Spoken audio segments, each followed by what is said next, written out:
Carnet de campagne, bonjour. Pour ce dernier numéro de la semaine, nous allons nous diriger en Alsace pour vous soumettre une opération pilote en France. Opération qui laisse espérer que deux univers a priori très éloignés l'un de l'autre peuvent unir leurs compétences. Il s'agit d'un côté des grandes entreprises, publiques ou privées, et de l'autre côté des associations et des entrepreneurs sociaux. Depuis 4 ans, sur la proposition d'une jeune salariée du réseau France Active, financeur solidaire de l'économie sociale, en l'occurrence ici, il s'agit bien sûr d'Alsace Active, des responsables associatifs et des chefs d'entreprise apprennent à se connaître au cours d'échanges organisés sous le nom de laboratoire régional des partenariats. En un temps limité, les binômes émettent des partenariats potentiels qui, pour certains, se concrétisent par des contrats de marché. Ainsi, un chantier d'insertion qui s'appelle Libre Objet transforme les paquets de café défectueux d'une société, Sati, en sac design dont une partie est rachetée par l'entreprise. Puis en parallèle, le jardin maraîcher d'insertion La Montagne Verte utilise les déchets organiques du torréfacteur en composant d'engrais des légumes bio. Nous recevons donc aujourd'hui l'initiatrice de ces rencontres en Alsace. Carnet de campagne, Philippe Bertrand.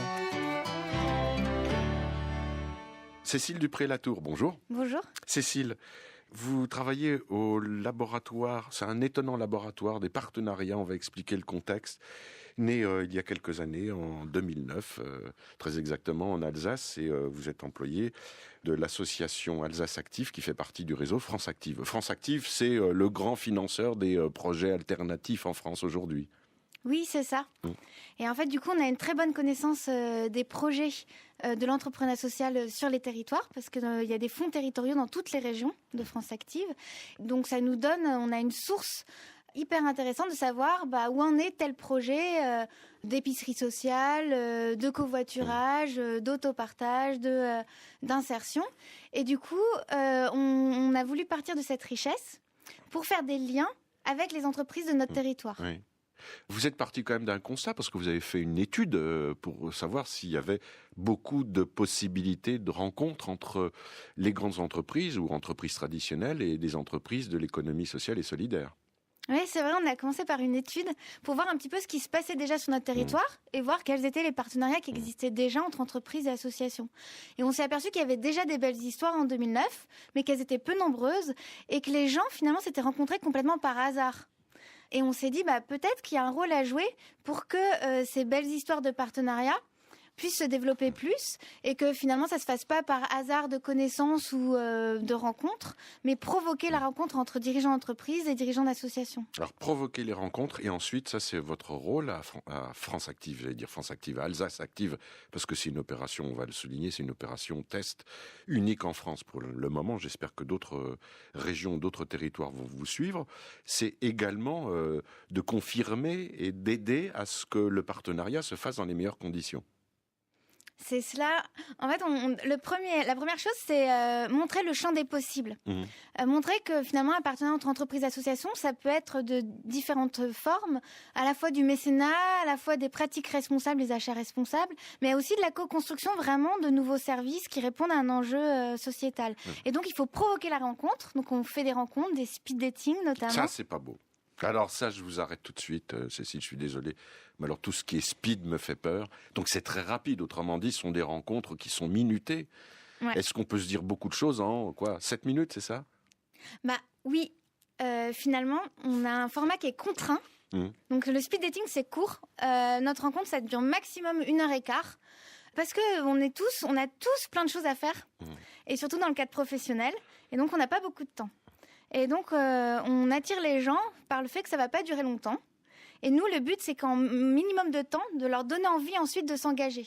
Alors, première illustration, parce qu'on va en donner d'autres, avec Thomas Veit. Bonjour Thomas. Bonjour. Vous êtes chef d'agent support et performance à la Lyonnaise des Eaux du Grand Est. Et vous avez été contacté par Alsace Active dans le cadre d'un speed dating, enfin à l'occasion d'un speed dating. Pourquoi d'abord vous avez donné votre accord ? Est-ce que vous aviez une idée en tête avant même cela ? Alors, absolument aucune idée en tête au départ, très honnêtement. On s'est laissé surprendre par Alsace Active et par le laboratoire des partenariats, ce qui nous a permis de mettre en place très rapidement un partenariat innovant et gagnant-gagnant avec une association d'insertion locale. Qui était basé sur les 3 piliers du développement durable. Il y avait le pilier environnemental. On avait une recycleuse à enrobé qui recycle nos plaques de bitume sur nos chantiers. Donc le premier volet, c'était de recycler toutes les plaques de bitume issues de nos chantiers. Mais ça se recycle, ça, excusez-moi, c'est la question du néophyte. Ça se réchauffe, ça fond et ça se recycle. Ouais. Et ça se réutilise sur place. Donc ça nous a permis aussi d'avoir un volet économique intéressant puisque le recyclage sur place nous permet d'éviter les coûts de mise en décharge et les coûts liés au rachat d'enrobés neufs.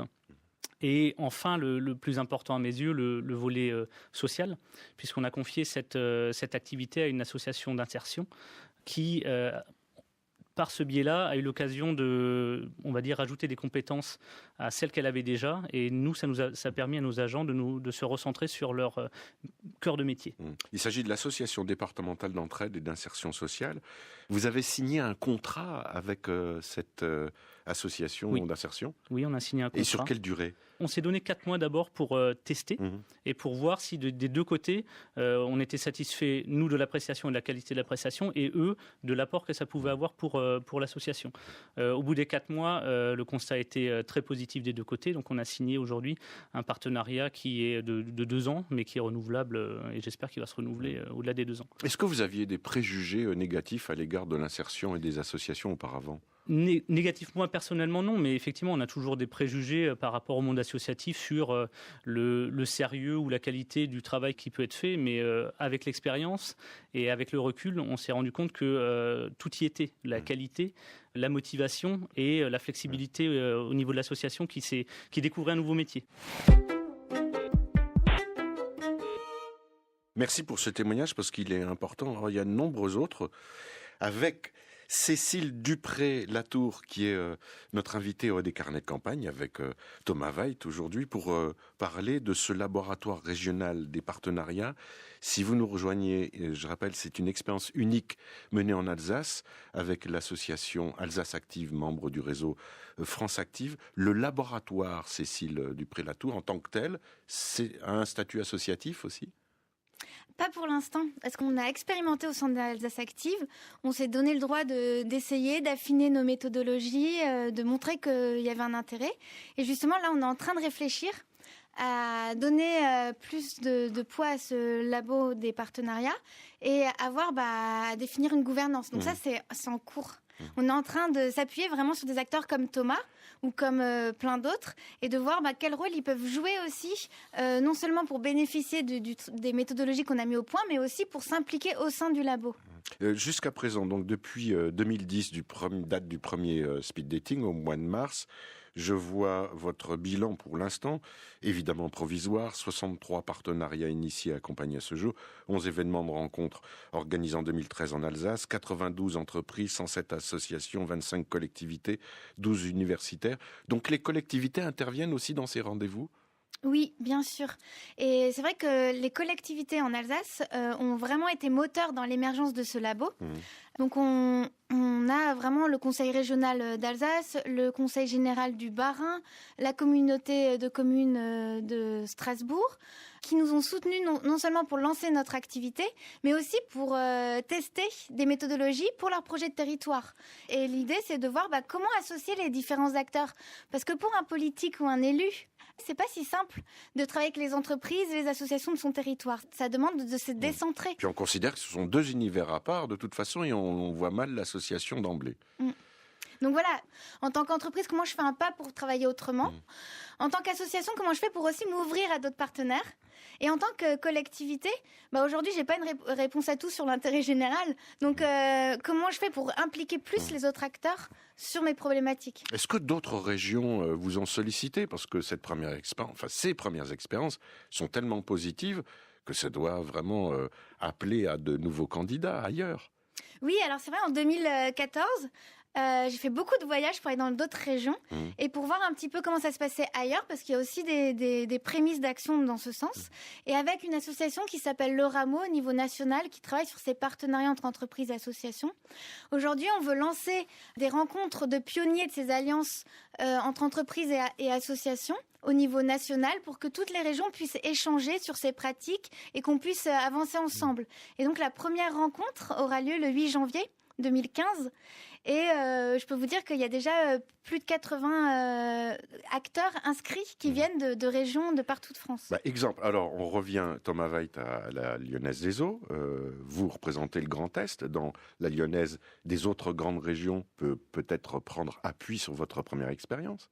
En tout cas, c'est ce qu'on essaie de monter au niveau national. C'est-à-dire qu'on essaie de dupliquer la méthodologie qu'on a mise en place sur l'Alsace, déjà à la Franche-Comté, puisque c'est sur le territoire du Grand Est également. Donc on a fait le test au mois de novembre sur la même méthodologie. Et sur le reste du territoire français, on a également l'intention d'utiliser et de dupliquer cette méthodologie à l'ensemble du territoire, en tout cas aux acteurs qui seraient motivés dans les différentes régions françaises de Lyonnaise des Eaux. Cécile Dupré-Latour, je pense déjà à ce qui se fait depuis plusieurs années sous un autre mode, mais qui ressemble aussi au speed dating en Alsace, lancé par Paul Landowski, on en a parlé à plusieurs reprises. Ce sont les cafés contact de l'emploi. Il s'agit donc de réunir des chefs d'entreprise et des personnes en quête de travail. Ça marche plutôt bien, il a même fait ça dans le TGV entre Paris et Strasbourg. Ça vous a inspiré dans ces rencontres ? Oui, mais bien sûr, on a lancé un petit peu au même moment ces actions-là. On est en contact avec aussi ce projet-là.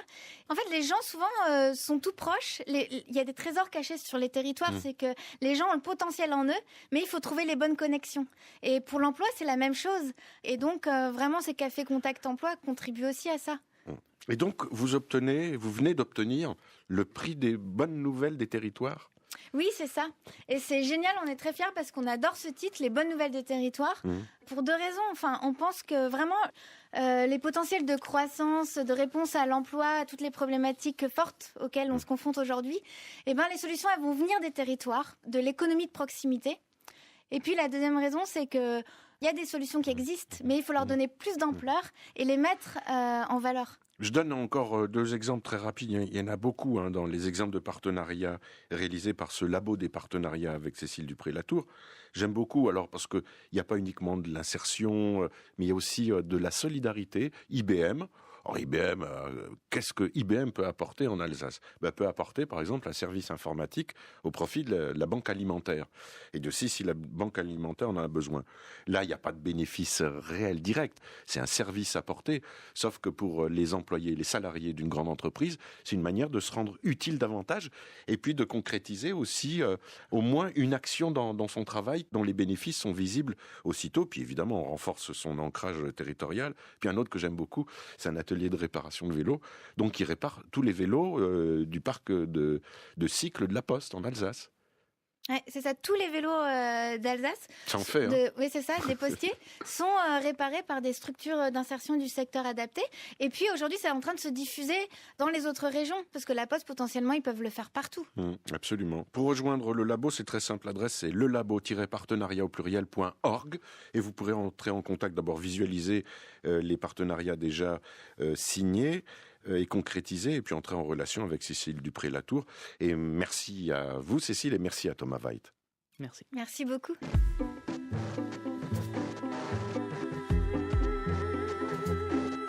Comme nous avons cité les rendez-vous des cafés contacts de l'emploi nés en Alsace, qui ont permis depuis leur création à 10 000 candidats de rencontrer plus de 2000 employeurs, 2 dates à venir sont notées pour ces cafés contacts. Le 21 janvier à Paris et le 28 janvier à Strasbourg. Pour avoir le détail, vous allez sur le site, c'est cafécontactemploi.fr. Et puis, une autre information, au cours d'une des émissions de cette saison des carnets de campagne, j'avais cité une plateforme d'échange de graines de plantes et de légumes qui répond au nom de Graines de Troc, qui fonctionne très bien. Mais Daniel s'est empressé sur le blog des carnets de signaler l'existence plus ancienne d'une autre plateforme d'échange très prisée des jardiniers amateurs et des collectionneurs de variétés anciennes. Elle s'appelle Summer.fr. Créée il y a 8 ans, ce site a un catalogue de 7900 variétés et réunit assidûment près de 3000 jardiniers et passionnés. Et je découvre par ce biais, par exemple, que le nombre de références potagères est plus qu'étonnant. telles les 3312 variétés de tomates enregistrées dans le catalogue. Alors, allez voir le site, c'est summer.fr. Pour janvier 2015, les carnets vont traverser le Tarn-et-Garonne, pour rappel, le Nord, le Pas-de-Calais et la Seine-Maritime. J'ai le temps de remercier Marie-Christine Thomas et Hélène Bizio qui réalisaient les émissions de cette semaine, assistée de Joël Levert. Merci aux techniciens et Sienne de France Inter qui ont laboré cette semaine, en particulier aujourd'hui Maxime Ingrand. Le jeu des 1000 €, Nicolas Stoufflet assisté de Yann Payra avec les enfants de Bouillé-Loré.